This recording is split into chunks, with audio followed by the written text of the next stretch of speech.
The transport ship descended through the orange clouds of Verse 7, carrying cargo that most of the planet considered worthless.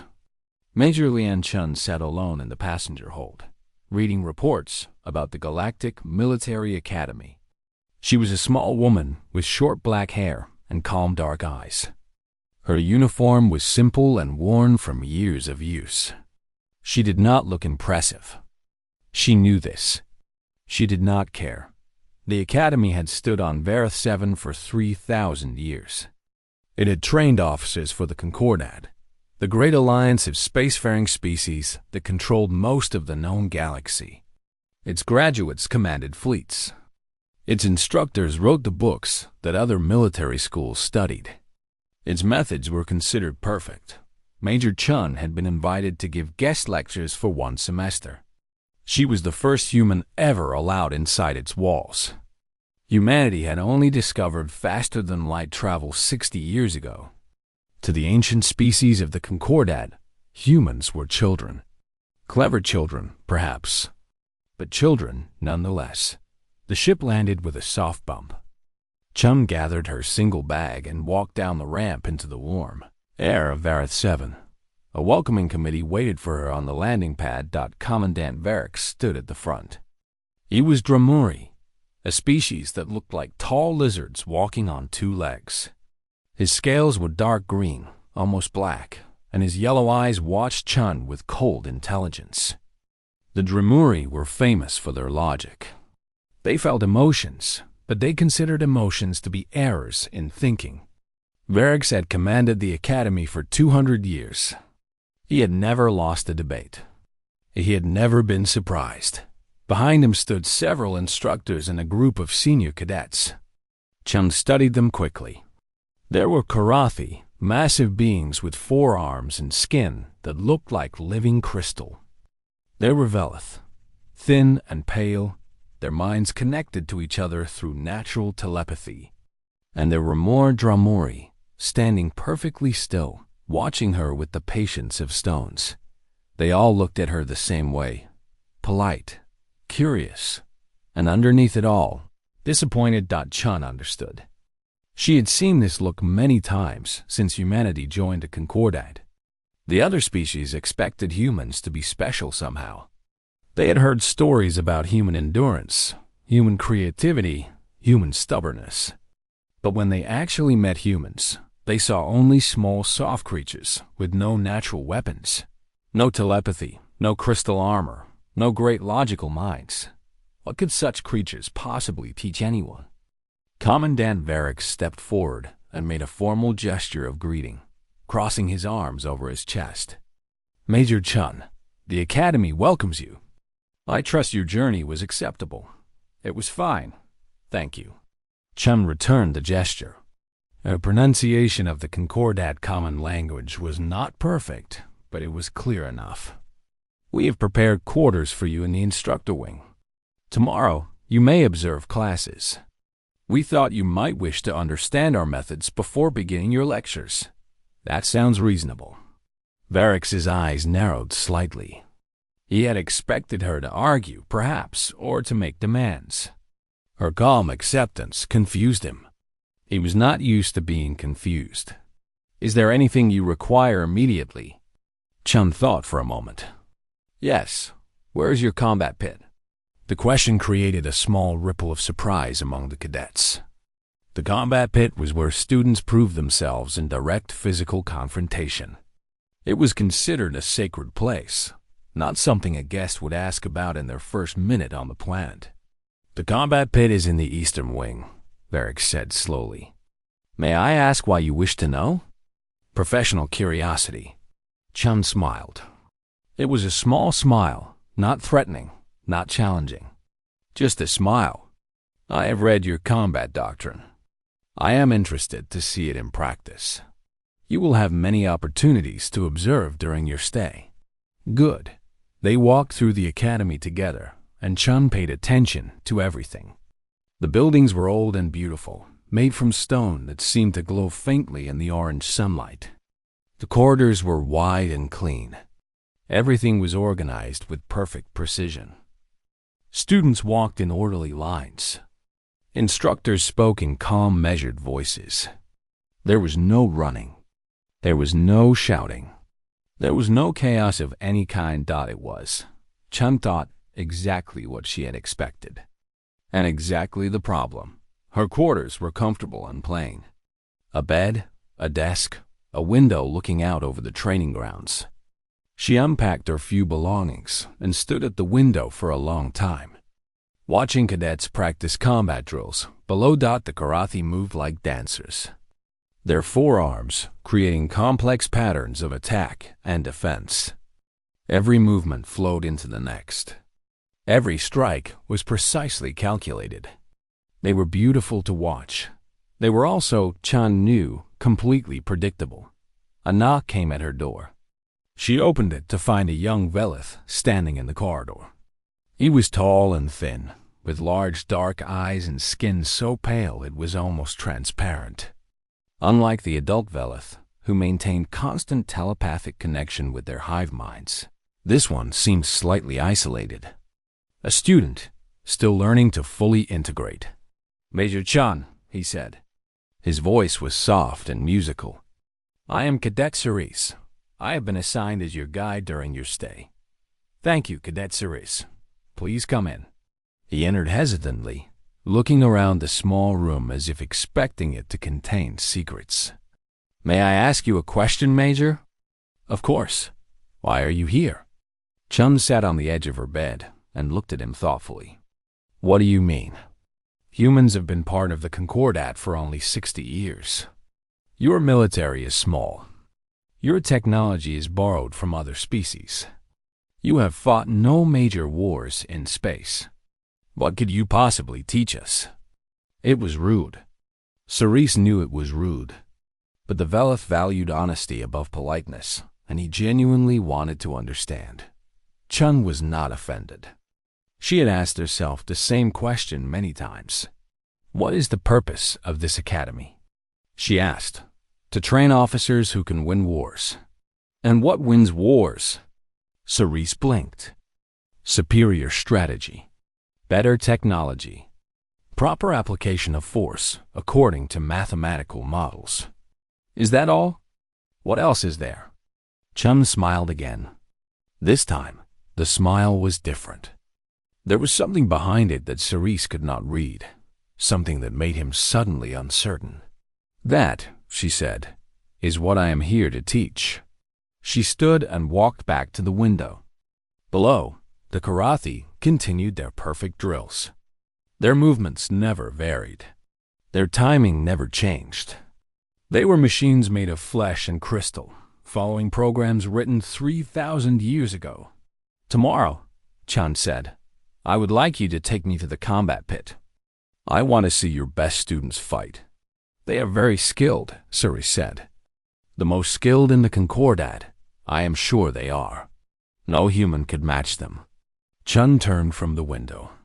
Her dark eyes met his, and for just a moment, Cerise felt something he had rarely felt before. It took him several seconds to identify the emotion. It was doubt. "We will see," Chun said. "We will see." For 1 week, Major Chun watched. She sat in classrooms where instructors taught the mathematics of warfare.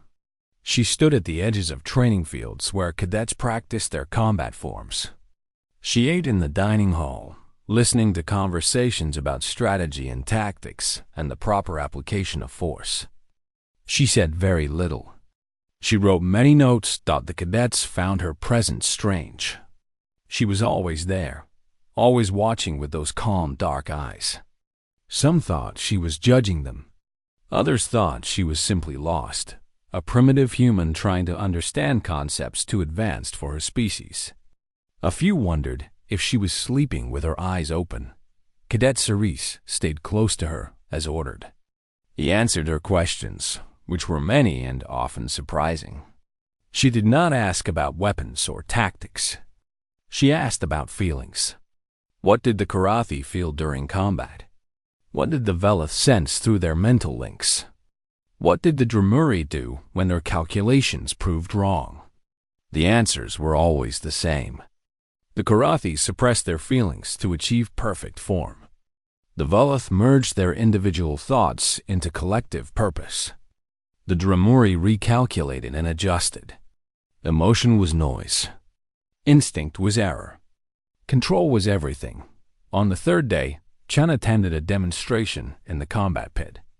The pit was a circular arena with walls of polished stone sunk deep into the ground. Seats rose around it in tiers, allowing hundreds of observers to watch. The floor was covered with sand that was cleaned and smoothed after every match. 2 Karathi cadets faced each other in the center.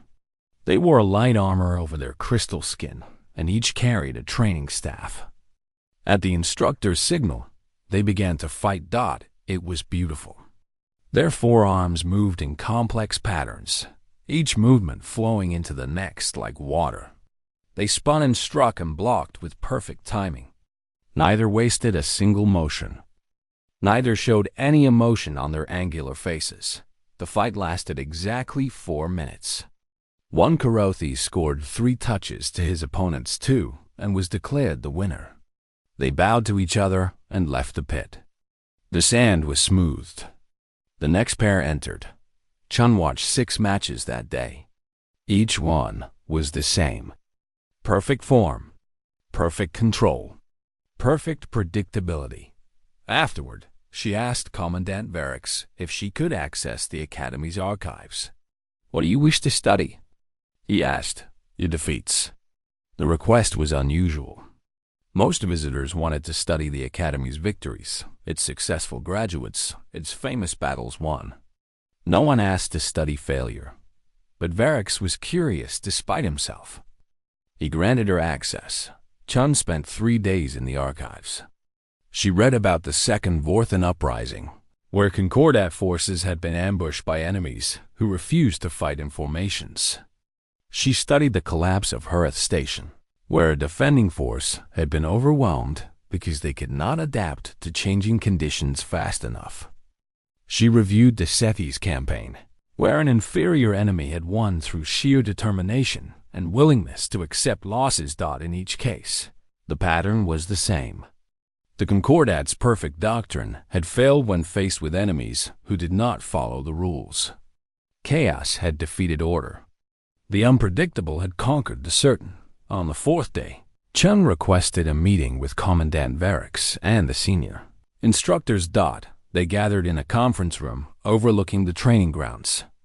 Varix sat at the head of the table, his yellow eyes watching Chun with cold interest. Around him sat Karathi weapons masters, Veloth tactical instructors, and Dramuri strategists. They looked at the small human woman and waited for her to speak. "I would like to conduct a demonstration," Chun said. "What kind of demonstration?" "I would like to fight your best cadets." Silence fell over the room. The instructors exchanged glances. A Karathi weapons master named Toro made a sound that might have been a laugh. "You wish to fight in the combat pit?" he asked. "Against our students?" "Yes. You understand that our cadets have trained for years. Some have trained since childhood. They are the finest warriors in the Concordat. I understand. You are one human. You have no natural armor, no extra limbs, no telepathic coordination. You would be facing opponents twice your size with centuries of combat tradition behind them." "Yes." Taro looked at Varix. "Commandant, this is foolish. She will be injured. There could be diplomatic complications." But Varix was studying Chun with new interest. He had lived for 400 years. He had met countless beings from countless species. He knew what confidence looked like. He knew what arrogance looked like too. What he saw in Chen's eyes was neither. "Why?" he asked. "Why do you wish to do this?" Chun leaned forward slightly. "Because I can explain what I wanted to teach you, or I can show you. Showing is faster. And what is it you want to teach us?" "That your doctrine is incomplete." Another silence. This one was colder. The instructors shifted in their seats. Toro's crystal skin flushed with color, a sign of anger among his people. Our doctrine has won more battles than your entire species has fought, he said. It has been refined over 3,000 years, tested in 100 wars. What could a human possibly add to it? A variable you have forgotten. What variable? Chun stood. She was so small compared to them, so soft and fragile and weak. But she did not look small as she faced them across the table. The will to win, she said. Not the calculation of victory, not the prediction of success. The simple, stubborn, irrational refusal to lose. She walked to the window and looked down at the training grounds, where cadets moved in their perfect patterns, following their perfect doctrine. You train them to eliminate chaos, she said. You teach them to control every variable, predict every outcome, calculate every possibility. And when everything goes according to plan, they are unstoppable. She turned back to face them. But what happens when the plan fails? What happens when the enemy does something unexpected? What happens when the calculations prove wrong and there is no time to recalculate? They adapt, Varric said. They adjust their approach based on new data. Do they? Or do they freeze because they have never been taught to function without a plan? Varric had no answer. He had seen it happen. In the archives, in the defeat records, again and again. Perfect soldiers failing because perfection had limits. 1 week, Chun said. Give me 1 week to prepare. Then let me face your 12 best cadets in the combat pit. All of them at once. And let your students watch what happens. You will lose, Toril said. Badly. Chun smiled. It was the same smile Cerise had seen in her quarters. The smile with something hidden behind it. Maybe, she said. But I promise you this. Win or lose, your cadets will never forget what they see. And that lesson will be worth more than anything else I could teach them. Varric considered for a long moment. Then he nodded slowly. 1 week, he said. Then we will see what humans can do. The combat pit was full on the day of the demonstration. Word had spread through the academy like fire. A human was going to fight 12 of the best cadets at once. It was madness. It was entertainment. Every seat was taken, and more students stood along the walls, pushing for a better view. Major Chun entered the pit alone. She wore simple clothes, loose pants, and a fitted shirt that allowed easy movement. No armor, no weapons. Her short black hair was pushed back from her face. She looked smaller than ever in the center of that great sand-covered circle. The 12 cadets entered from the opposite side. 4 Karathi, their crystal skin gleaming under the lights. 4 Velith, their minds already linking into combat coordination. 4 Dromuri, their cold eyes calculating every detail of the arena. They were young, but they were the best. Each one had been selected for speed, strength, and perfect adherence to doctrine. Together, they represented everything the Academy valued. Commandant Varric stood and addressed the crowd. His voice carried easily across the silent arena. This demonstration has been requested by our guest instructor, Major Chun of Earth. The rules are simple. The 12 cadets will attempt to subdue the human. Any method is permitted. Protective fields are engaged to prevent serious injury. The match ends when Major Chun yields or is rendered unable to continue. He paused and looked down at Chun. Major, you may still withdraw. No, thank you, Chun said. Her voice was calm. Varric nodded. Then begin. For a moment, nothing happened. The 12 cadets spread into a formation, surrounding Chun in a perfect circle. The Velith coordinated through their mind link, calculating the optimal attack pattern. The Dromuri analyzed her stance, her breathing, her probable response to different approaches. The Karathi flexed their forearms, ready to execute whatever strategy was chosen. Chun stood in the center of it all and did nothing. She simply waited. The first attack came from behind. A Karathi named Thrall moved with blinding speed, his forearms reaching for Chun in a grappling pattern designed to immobilize smaller opponents. The calculation was perfect. The timing was exact. His reach advantage made escape mathematically impossible. Chun did not try to escape. Instead, she moved toward him. Not away, not to the side, but directly into the space between his arms. It was wrong. It was the opposite of what any trained fighter should do. The Karathi's grapple was designed for opponents who resisted, who pulled back, who tried to create distance. Chun gave him no distance. She collapsed against his chest, too close for his long arms to grip effectively, and drove her elbow into a nerve cluster where his arm met his shoulder. It was a spot that Karathi armor did not cover, because no opponent should be able to reach it during a proper engagement. Thrall's right arms went numb. He staggered, and Chun was already moving, using his body as a shield against the next attacker. The Velith adjusted their calculations. This human was faster than predicted. They coordinated a three-point attack, coming at her from different angles at the same time. There was no way to block all three. She would have to choose which attack to defend against and accept damage from the others. Chun did not block any of them. She dropped to the ground, letting all three Velith miss above her, and swept her leg in an arc that caught one of them at the ankle. He fell. She rolled over him, using his falling body as a platform to launch herself at the next attacker in the stands. Cadet Cerise watched with his mouth open. He had studied human combat records. He knew they were supposed to be adaptable fighters. But this was something different. This was chaos given form. The Dromuri calculated furiously. Chen was operating at 340% of expected human combat capacity. Her movements did not follow recognizable patterns. Her choices did not match any known fighting style. She accepted injuries that should have slowed her down, traded damage for position in ways that made no mathematical sense.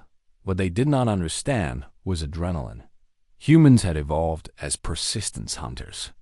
For 100,000 years, their ancestors had chased prey across the African savanna, running until the animal collapsed from exhaustion.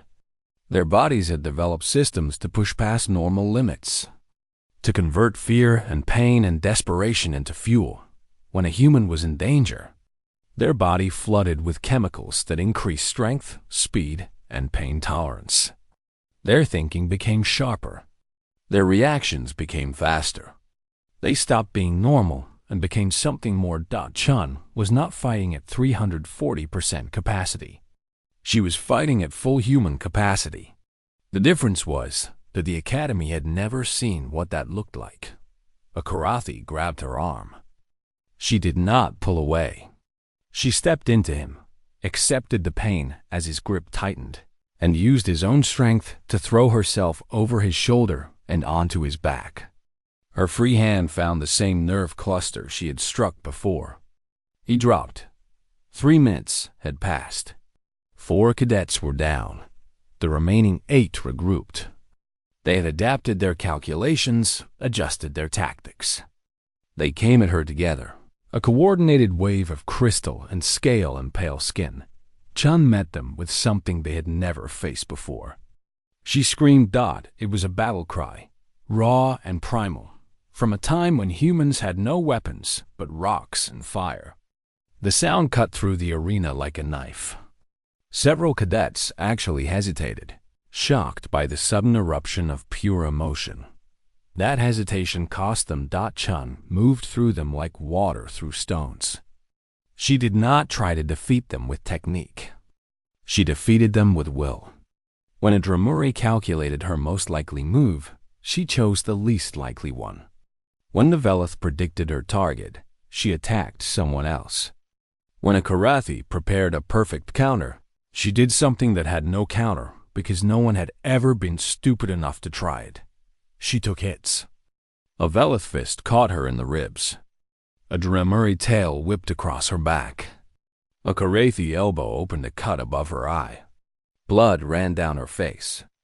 She did not slow down. Pain was information. Pain was fuel. Pain was just another variable to be used. 4 minutes. All 12 cadets were on the ground. Chun stood in the center of the pit, breathing hard. Blood dripped from the cut above her eye onto the sand. Her body ached in a dozen places. She would be bruised and sore for days. But she was standing. And they were not. The arena was completely silent. No one moved. No one spoke. They had just watched something impossible. Chun wiped the blood from her face and looked up at the watching cadets. When she spoke, her voice was rough from exertion, but it carried to every seat. "Control is a tool," she said. "It is a good tool. I am not here to tell you that control is wrong. But it is not the only tool." She pointed at the fallen cadets around her. They lost because they could only use one tool. When that tool failed, they had nothing else. They could not adapt because they had never been taught that adaptation was possible. She looked directly at Commandant Varix. "That is what I am here to teach. Not to replace your doctrine. To complete it." Varix said nothing. His yellow eyes studied her for a long moment. Then, slowly, he nodded. In the pit, Cadet Thrall pushed himself up from the sand. His arms still tingled from the nerve strike. His pride still burned from the defeat. But as he looked at the small human woman who had beaten all 12 of them, he felt something strange. He felt curiosity. "How?" he asked. His voice was rough.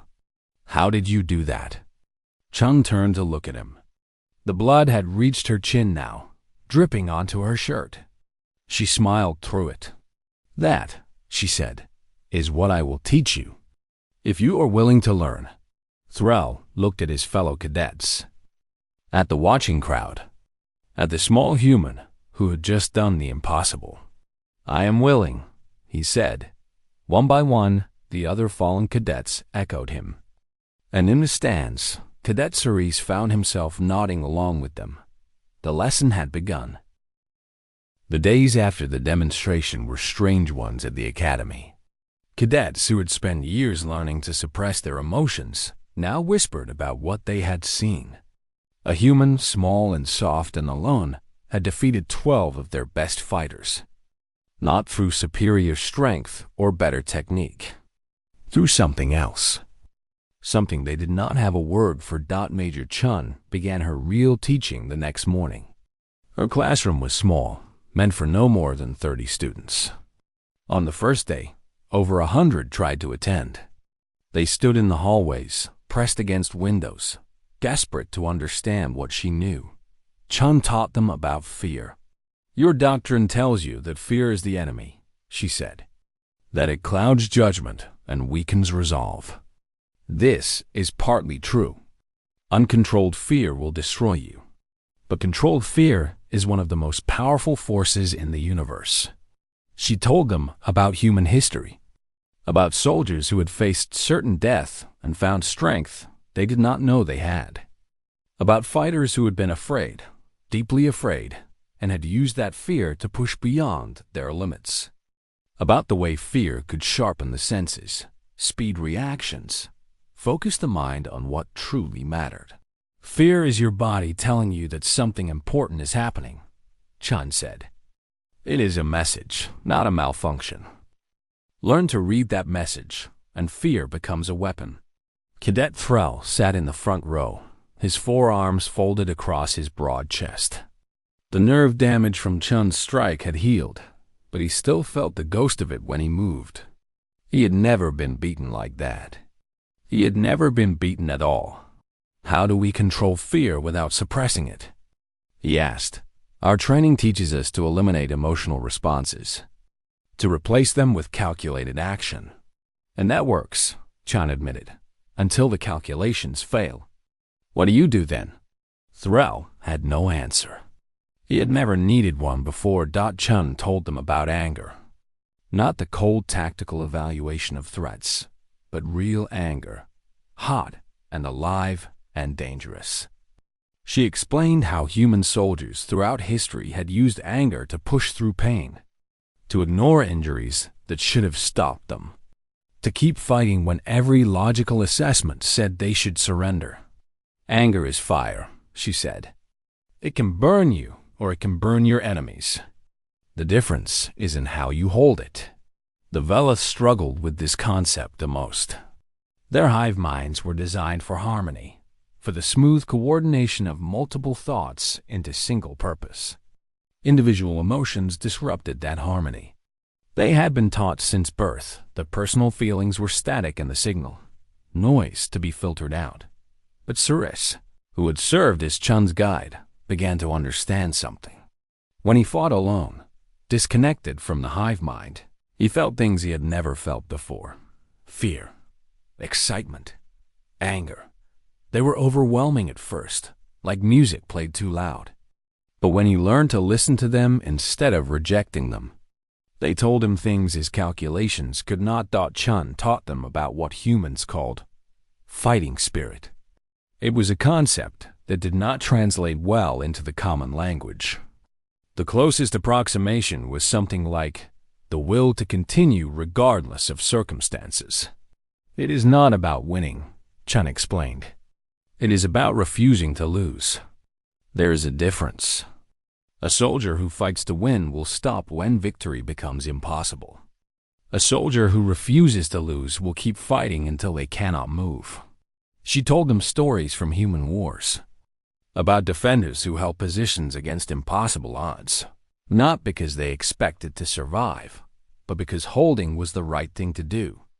About prisoners who resisted torture, not because they believed they would escape, but because surrender was simply not something they could accept.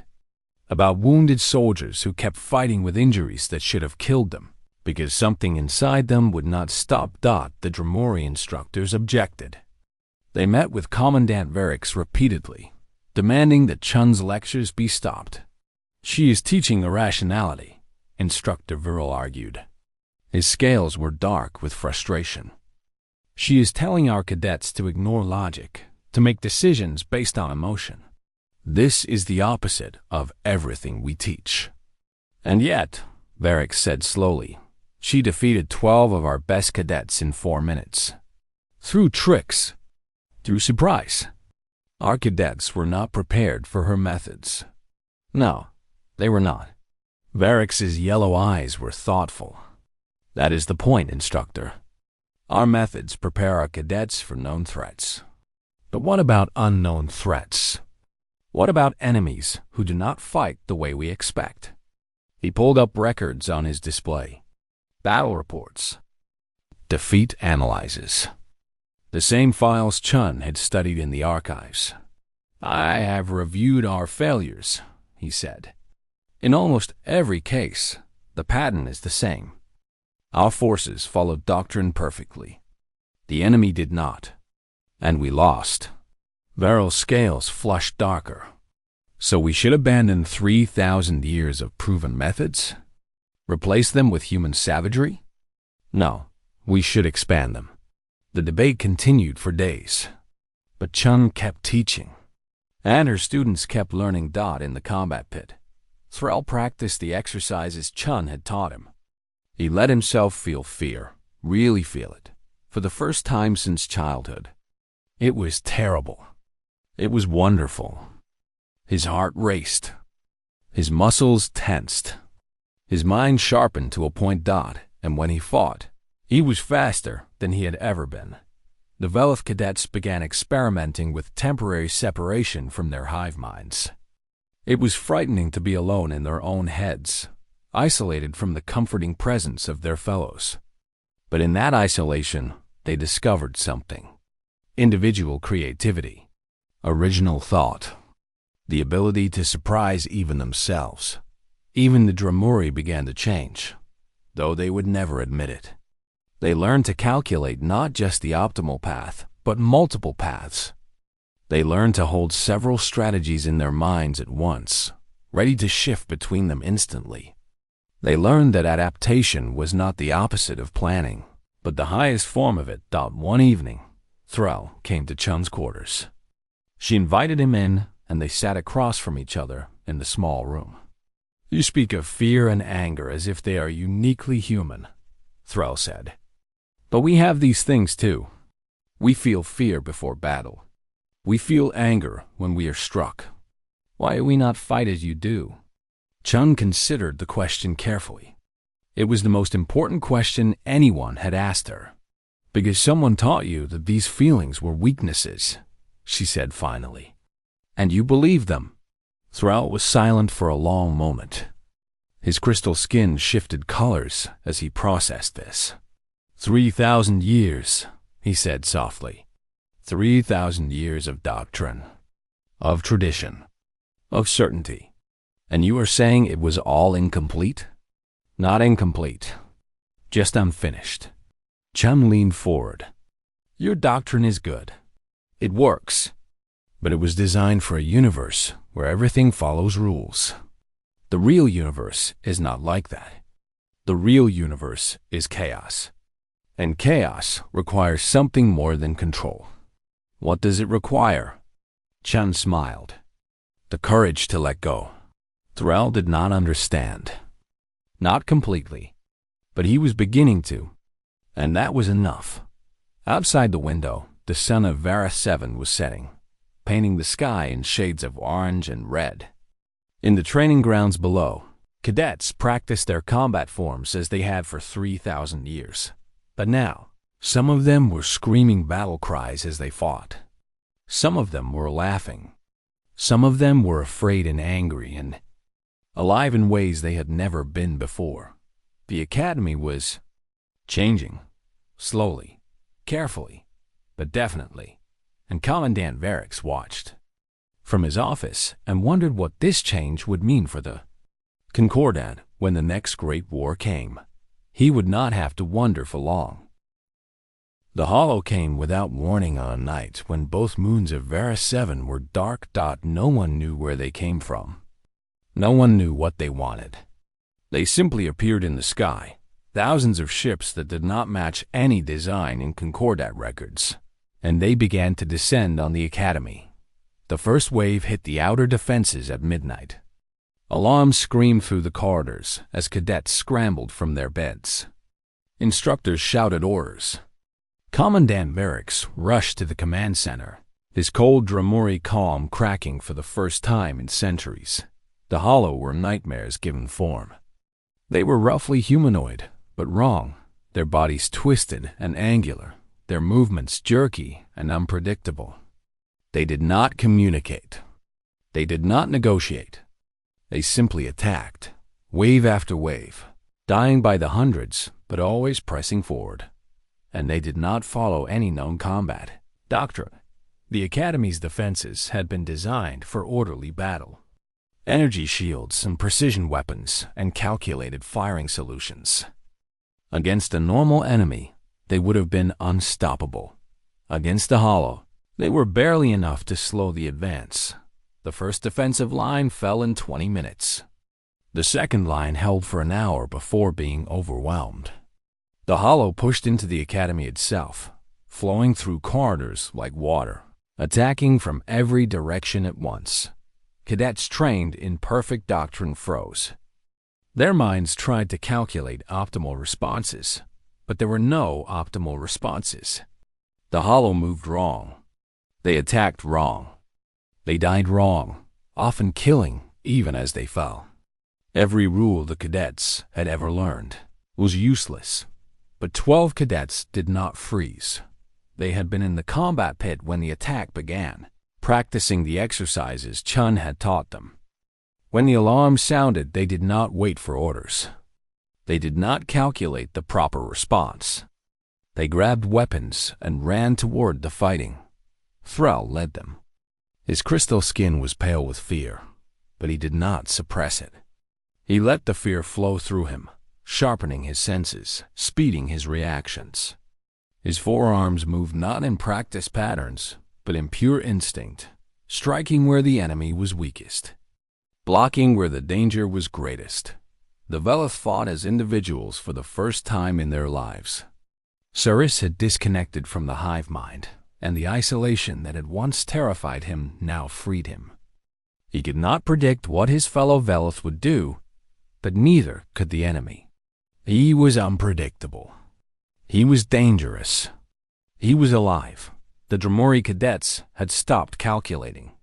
There was no time for calculation.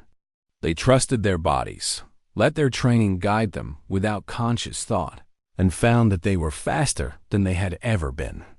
Logic was a tool, but instinct was older and sometimes wiser. They fought like humans. Major Chun found them in the eastern corridor, holding a junction against a swarm of hollow.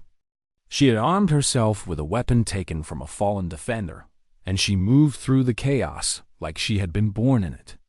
"With me," she shouted over the screaming of the dying. "The command center. We need to reach Verix."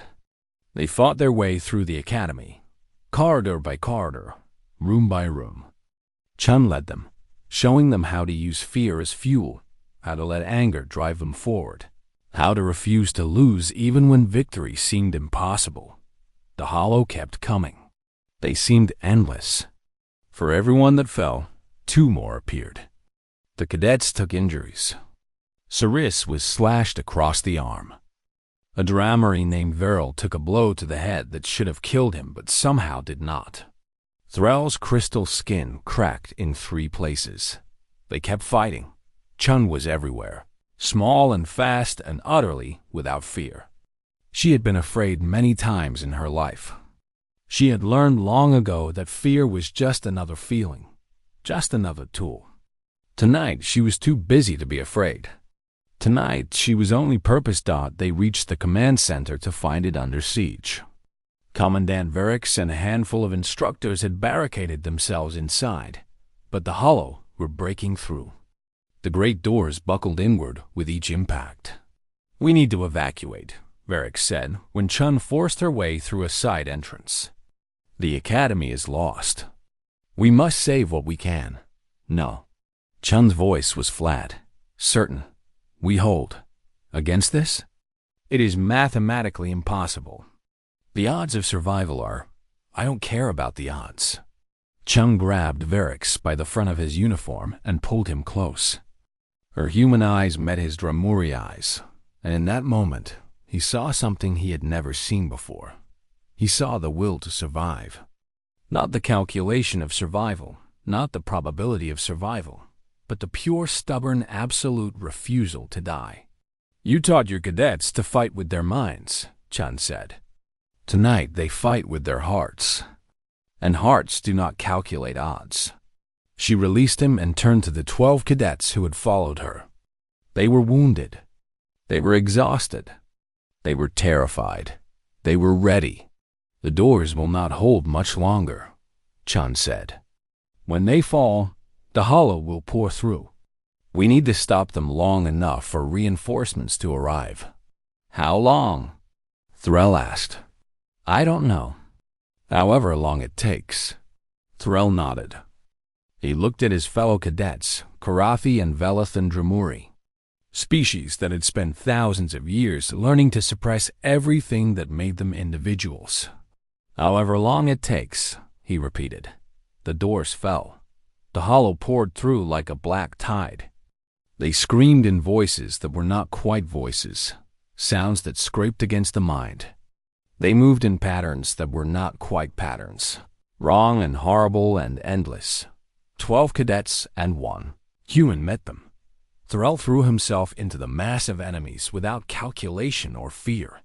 His forearms moved in ways he had never been taught, guided by instinct and desperation and the pure burning will to protect the beings behind him. He screamed as he fought, a Karathi battle cry that had not been heard in 1,000 years. Cerise fought alone and was not alone. He could feel his fellow Velith even without the hive mind, could sense their presence and their purpose. They moved together not through telepathy, but through trust, through shared determination, through the bond of warriors who had chosen to stand when running was the logical option. The Dromori cadets fought beyond logic. Their bodies moved faster than their minds could follow. They took wounds that should have stopped them and did not stop. They discovered that calculation was a luxury, and in its absence, there was something else. Something older. Something human. Chun was at the center of it all, the small human woman who had started this. She was bleeding from a dozen cuts. Her body was screaming with exhaustion. But she had been tired before. She had been hurt before. And she had never, not once in her life, given up. The hollow kept coming. The cadets kept fighting. Time lost all meaning. There was only the next enemy, the next strike, the next breath. Commandant Varix watched from behind the defensive line. He had lived for 400 years. He had seen many battles. He had never seen anything like this. These were not soldiers fighting by doctrine. These were warriors fighting with everything they had, everything they were. They were afraid, and they fought anyway. They were wounded, and they stood anyway. They were dying, and they refused anyway. They were fighting like humans. The reinforcements arrived at dawn. Concordat warships filled the sky, driving the hollow back, destroying their crewed vessels. The attack on the academy was broken. When the relief forces finally pushed into the command center, they found 12 cadets and 1 human still standing in a corridor filled with hollow dead. They were barely conscious. They were covered in blood, most of it not their own. They had held for 6 hours against an enemy that should have overwhelmed them in minutes. Thrall collapsed as the medics reached him. His last sight before unconsciousness was Major Chun, still on her feet, still watching the corridor for enemies that were no longer coming. She had taught them to refuse to lose. They had learned. The academy was rebuilt in the months that followed. The dead were honored. The survivors were promoted. And Major Chun's guest lecture was extended indefinitely. Within a decade, her methods had spread throughout the Concordat military. The old doctrine was not abandoned, but it was expanded. Control and chaos. Calculation and instinct. Mind and heart. They called it adaptive combat philosophy. The textbooks credited to Major Leon Chun of Earth, the first human to teach at the Galactic Military Academy. But the cadets who had survived that night called it something else. They called it the human way. Years later, when asked what she had really taught those cadets, Chun considered the question for a long moment. She was old now, her hair gray, her body marked by the scars of a long career. But her eyes were still calm, still certain. I taught them that being civilized does not mean being tame, she said. That you can have discipline and still have fire. That control is knowing when to let go. She smiled. And somewhere in that smile was the ghost of 100,000 years of human survival. Of ancestors who had faced predators with nothing but rocks and refused to die. I taught them that the universe is chaos, she said. And chaos favors the stubborn. Outside the window, the sun of Vara 7 was setting. In the academy below, cadets trained in methods that would have shocked their predecessors. They fought with precision and passion. They calculated and adapted. They were controlled and wild-thought. They were the best of both worlds. And somewhere in the archives, in the records of that terrible night when the hollow came, there was a single line that said more than any textbook could.